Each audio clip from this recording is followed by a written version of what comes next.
Fala aí, pessoal, seja bem-vindo a mais um vídeo aqui no canal. Vamos acompanhar as últimas notícias do São Paulo. E essa história de Diniz no São Paulo procede e o Tricolor já entra em campo amanhã jogando fora de casa contra o São Bernardo. Então, sem mais enrolação, vamos pro vídeo. Informação exclusiva e super importante. Nessa sexta-feira, Giuliano Bertolucci, empresário do Fernando Diniz, almoçou com representantes do São Paulo. Motivo do encontro, a possibilidade da contratação de Fernando Diniz pelo Tricolor. São Paulo anda decepcionado, desapontado e frustrado com o trabalho de Luiz Ubeldia e hoje Fernando Diniz é o favorito do departamento de futebol. Dá para contar que Muricy Ramalho e Carlos Belmonte gostam do Diniz. Por eles, o Diniz seria o técnico contratado. Essa reunião serviu para entender as condições de um eventual acordo com o Diniz. Ele toparia? Quanto gostaria de ganhar? Quais seriam as exigências? A partir daí, os próximos passos serão conhecidos muito em breve. É bom contar, porém, que desde que surgiu o nome do Diniz na mídia, a repercussão entre torcedores do São Paulo é bastante ruim. Posso dizer hoje que o maior obstáculo para que o Diniz seja contratado pelo São Paulo não diz respeito à demissão do Zubeldia, nem em relação ao sim do técnico para o Tricolor. O Diniz adoraria voltar a trabalhar no Morumbi, mas resta saber se essa repercussão extremamente negativa entre torcedores do São Paulo pode acabar sendo um impeditivo. Só para completar, outra informação importante, outros dois técnicos desempregados estão descartados pelo São Paulo. Eu me refiro a Tite e a Renato Gaúcho. Houve quem dissesse que o Tite teria sido indicado pelo Muricy Ramalho. Isso não é verdade e o São Paulo já sabe que não tem capacidade financeira para contratar o Tite, situação parecida à do Renato. Dessa maneira, Zubeldia vive momentos delicados e pode cair a qualquer momento. Só para lembrar, São Paulo vem de 5 partidas sem vitória e vai para a última rodada do Campeonato Paulista correndo o risco de ser ultrapassado pelo pelo Novo Horizontino, o que obrigaria o Tricolor a enfrentar o Novo Horizontino em Novo Horizonte em partida única das quartas de final.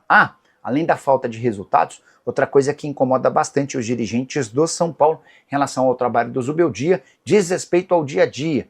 Poucos treinos que fazem com que os jogadores melhorem, poucos treinos diferentes, a avaliação do trabalho no dia a dia não é dos melhores. E você, o que pensa sobre essa troca? Sai Zubeldia, vem Fernando Diniz, você faria? Marina, como é que tá a situação do Zubeldia, hein, no Tricolor?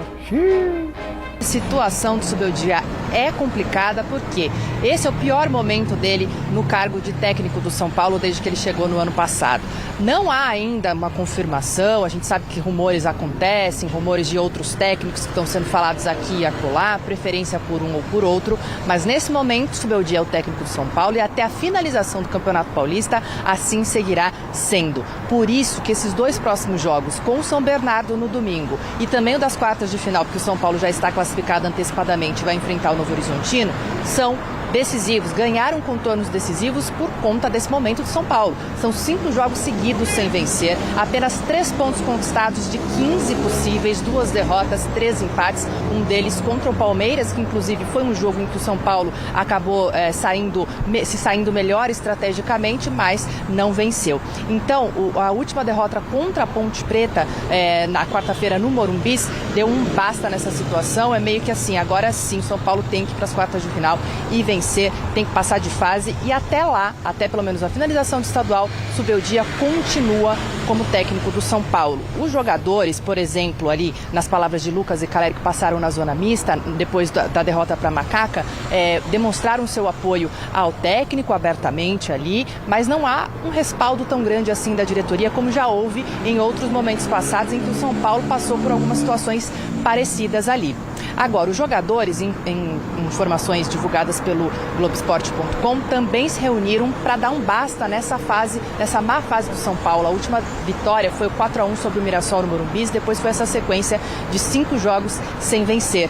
Os jogadores se reuniram depois da derrota para a Macaca e também ontem aqui na reapresentação do elenco no CT da Barra Funda e conversaram ali para tentar encontrar soluções para voltar a vencer, tanto no domingo quanto nas quartas de final. O técnico Zubeldia, que volta de suspensão, não poderá contar com o Ferreirinha, nem com o Juan, nem com o Rodriguinho, que estão aí tratando de lesões, e também o Alisson, que deve seguir preservado. Por outro lado, o Zubeldia precisa prestar atenção, porque 6 jogadores estão pendurados. Rafael Sabino, Alan Franco, Caleri, André Silva, aí precisam tomar cuidado para não serem amarelados e ficarem de fora das quartas. Tá certo, Mi? Volto com vocês. Muito obrigada, Má. Situação do Zubeldia, situação do São Paulo. O Zubeldia precisa que o São Paulo chegue aí pelo menos a final para ter um respiro, né? Precisa. Então não tá nada muito fácil. Começou tão bem e aí começou a dar umas osciladas. O que aconteceu, Basé? Os bastidores do São Paulo estão fervendo, né? Já começam a haver articulações para as eleições presidenciais que acontecem no ano que vem.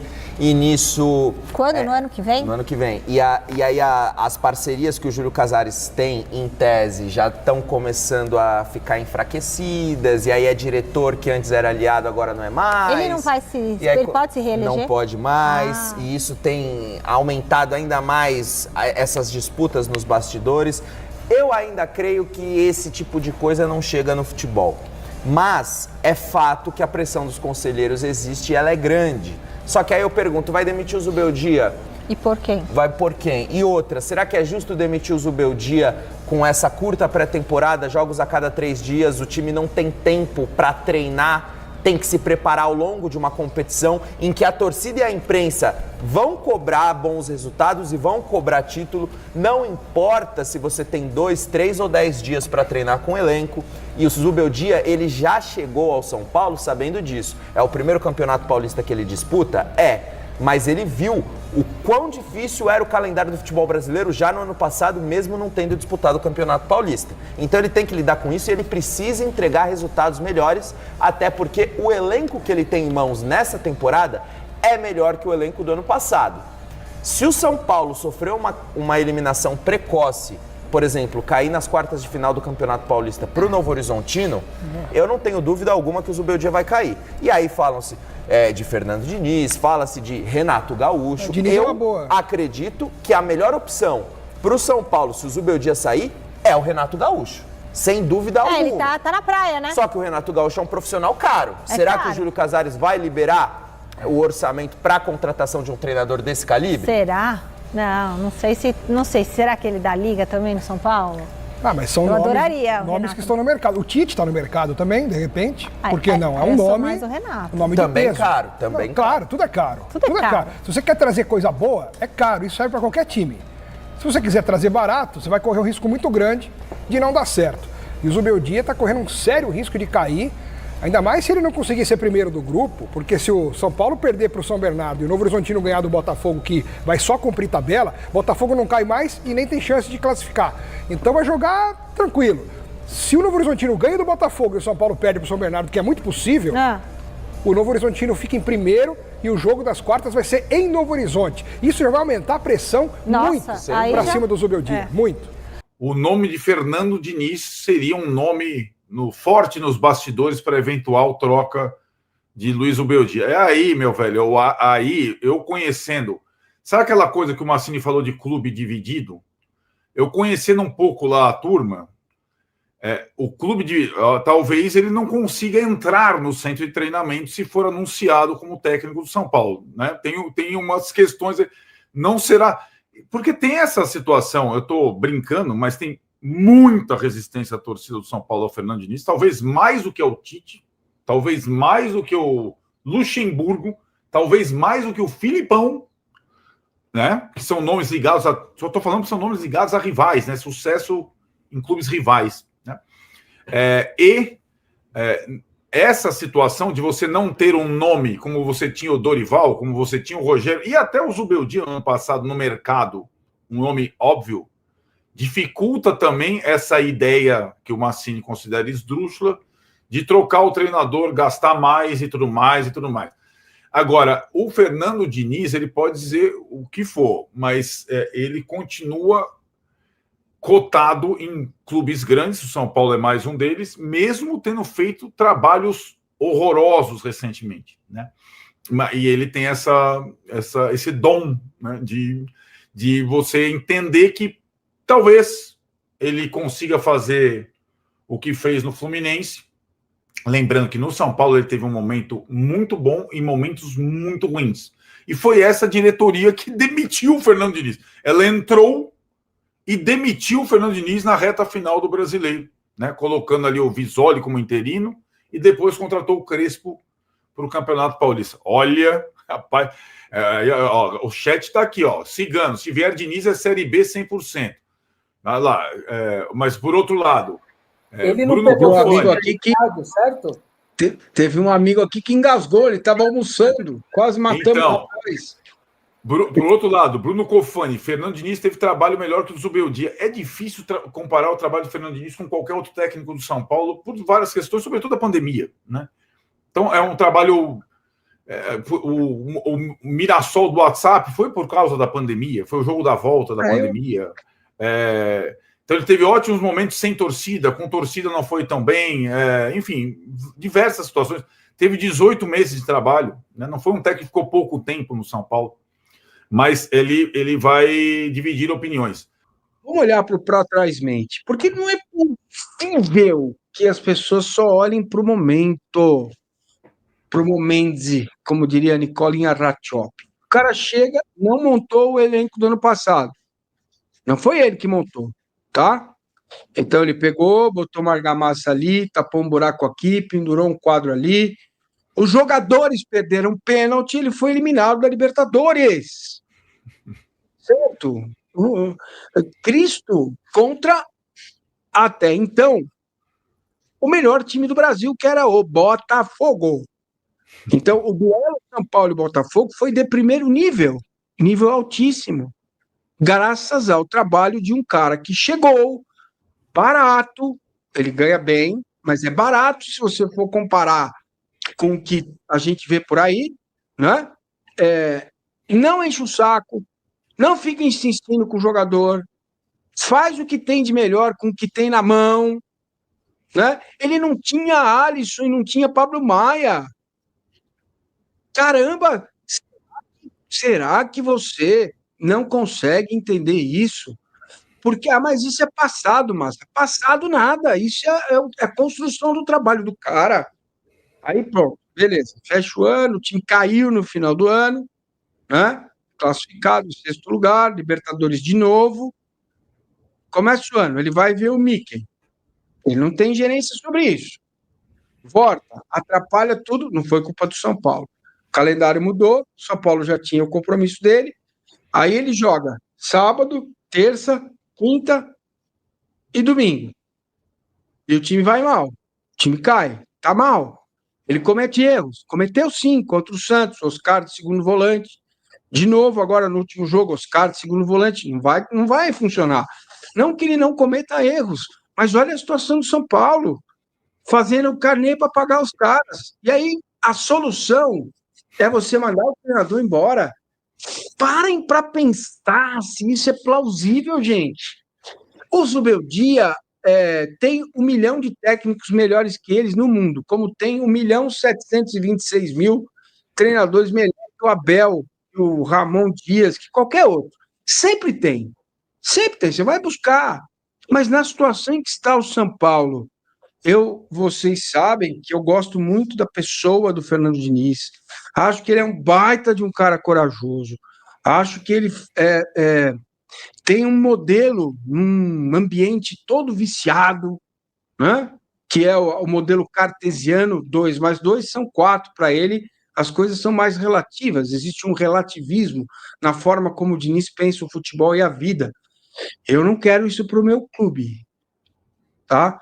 Sociedade, não para a Sociedade Esportiva Palmeiras, tá? Eu não gostaria de ter o Diniz como técnico do Palmeiras, mas acho que ele deveria ter sido mantido na seleção brasileira, porque aí é um modelo nosso para tentar fazer alguma coisa diferente. Então é isso aí, pessoal. Vamos comentar sobre essas últimas notícias do São Paulo. E o Tricolor entra em campo amanhã, né, jogando contra o São Bernardo fora de casa. É um jogo muito importante para o São Paulo vencer e garantir a primeira colocação do Grupo C do Campeonato Paulista. Mas se o Tricolor perder e o Novo Horizontino ganhar do Botafogo, o São Paulo vai ficar em segundo do grupo e vai jogar as quartas de final fora fora de casa contra o Novo Horizontino. E é um momento complicado, já são 5 jogos sem vencer. O Zubeldia começa a ficar ameaçado no cargo, né, pessoal? Alguns nomes começam a surgir, como o Tite, o Renato Gaúcho, o Fernando Diniz. E alguns comentaristas ainda defendem o trabalho do Zubeldia. Eu não concordo muito, até porque ele está desde abril do ano passado no comando do São Paulo. O Tricolor perdeu a Copa do Brasil muito sim por causa do auxiliar dele naquele jogo contra o Atlético Mineiro. No primeiro jogo, o São Paulo jogando em casa, no Morumbi, precisando vencer. E ele não mexia no time, né, pessoal? Foi mexer nos acréscimos. E depois na Libertadores também. Alguns comentaristas sempre falam que o São Paulo jogou contra o melhor time do Brasil na época, que era o Botafogo, e jogou de igual para igual, porque o Caleri perdeu o gol, o Lucas também, era para o São Paulo ter vencido, foi para os pênaltis. Mas se esquece que naquele primeiro jogo contra o Botafogo, na minha opinião, era para o São Paulo ter tomado uns 4 gols só no primeiro tempo. Naquele jogo o São Paulo foi muito pressionado, o Rafael salvou várias bolas ali e outras foi para fora, mas o São Paulo se segurou. Mas o São Paulo não fez essa ótima partida como vários comentaristas falam, né, pessoal? E depois no Campeonato Brasileiro, eles falam que o Zubeldia fez um dos melhores campeonatos brasileiros dos últimos anos, mas também se esquece que só restava o Campeonato Brasileiro para o São Paulo. O São Paulo não disputava mais nada, já tinha sido eliminado de tudo com o Zubeldia. E depois, no fim, né, daquele campeonato, restava 3 jogos para o São Paulo. O Tricolor poderia testar alguns jogadores, como o William Gomes, por exemplo. E ele insistiu, né, pessoal, no mesmo time, Luciano e sua turma, que vinha muito sendo criticado na época. Então, eu acho que ele escala muito mal o time, substitui mal o Zubeldia. E mesmo assim, né, pessoal, o São Paulo começou a querer demitir o Zubeldia, mas aí começou algum jornalista a falar que era fritura, que era não sei o quê. E o São Paulo manteve, né, pessoal? Agora começa o Campeonato Paulista e já são 5 jogos sem vencer e continua a mesma história, né, pessoal? Alguns comentaristas falando que o culpado é o presidente, que foi para os Estados Unidos fazer a pré-temporada, que fez alugou o Morumbi pro show da Shakira, que não sei o quê. Concordo que em vários pontos o presidente de São Paulo tem sim culpa, mas não é ele que escala o time, né, pessoal? O São Paulo é um time muito mal treinado em campo, vive muito de jogadas aéreas, né, cruzadas para a área. Na minha opinião, o Zubeldia faz um péssimo trabalho no São Paulo e deve sim ser demitido, na minha opinião, se não chegar pelo menos na final, né, pessoal, do Campeonato Paulista. Porque se o São Paulo for eliminado por Novo Horizontino nas quartas ou perder numa semifinal, provavelmente ele vai ser demitido. E um nome que começa a surgir aí nos bastidores do São Paulo para substituir, né, o Luiz Zubeldia é o Fernando Diniz. Mas segundo o jornalista Jorge Nicola, o São Paulo tem um entrave para fechar com o treinador, que é a própria torcida. A maioria não quer a volta do Diniz. Na minha opinião, né, pessoal, o São Paulo poderia trazer um treinador melhor, um português, algo assim, mas o São Paulo entende que não pode trazer um grande nome, porque passa por dificuldades financeiras e precisa bater a meta, né, pessoal, de investimento durante o ano, já que aprovou o fundo de investimento. Então o São Paulo tem uma meta. O Diniz tem um ponto positivo, na minha opinião, que o Zubeldia não tem, que é utilizar mais a base. Quando ele treinava o São Paulo, ele deu muita chance pro Brenner, né, pessoal, que explodiu com a camisa do Tricolor na época. Ele insistiu muito também no Gabriel Sara. Boa parte da torcida não queria o Sara no time. Ele insistiu e deu certo no final, né? O Sara arrebentou naquela temporada. E um grande ponto negativo, né, pessoal, do Diniz, com certeza é aquela saída de jogo ali atrás. Ele não gosta muito que o goleiro chuta a bola para frente, então o goleiro sai com o zagueiro manda para o lateral manda para o volante, aí o volante volta para o zagueiro, que volta para o goleiro de novo. E quando o time está perdendo, né, pessoal, a torcida fica muito irritada. Então vamos ver nos próximos dias, né, pessoal, na minha opinião, se o Zubeldia não vencer o Campeonato Paulista, ele vai sim ser demitido e o São Paulo deve buscar um treinador brasileiro, possivelmente aí no mercado. Vamos ver aqui como é que está o grupo C do Campeonato Paulista, o grupo do São Paulo. O Tricolor aparece na primeira colocação com 16 pontos, mas logo atrás aparece o Novo Horizontino com 15. E já eliminado, né, pessoal, com 7 pontos, aparece o Noroeste em terceiro e o Água Santa, né, em quarto. E mesmo se o Novo Horizontino não ganhar do Botafogo, é muito importante nessa vitória do São Paulo contra o São Bernardo fora de casa, para tentar garantir, né, pessoal, possivelmente uma semifinal jogando em casa. Então não pode pensar apenas nas quartas de final, né, galera? Então vamos ver aqui como é que tá os outros grupos, né? O grupo do Palmeiras, o grupo D, aparece o São Bernardo em primeiro com 23 pontos, em segundo aparece a Ponte Preta com 22, e em terceiro Palmeiras com 20. E se a Ponte Preta não ganhar, né, pessoal, e o Palmeiras vencer, o Palmeiras ainda pode se classificar. Já no grupo, o grupo B, né, o grupo do Santos, o Santos aparece aí na primeira colocação com 15 pontos, em segundo o Bragantino com 14, em terceiro Guarani com 12, em quarto a Portuguesa também com 12. Então tá um grupo mais acirrado. Já o grupo do Corinthians, né, pessoal? O Corinthians e Mirassol se classificou. O Corinthians com 26 pontos, né, na primeira colocação. Em segundo, Mirassol. Então é isso aí, pessoal. Se você curtiu o vídeo, deixa seu like, se inscreva no canal e até a próxima.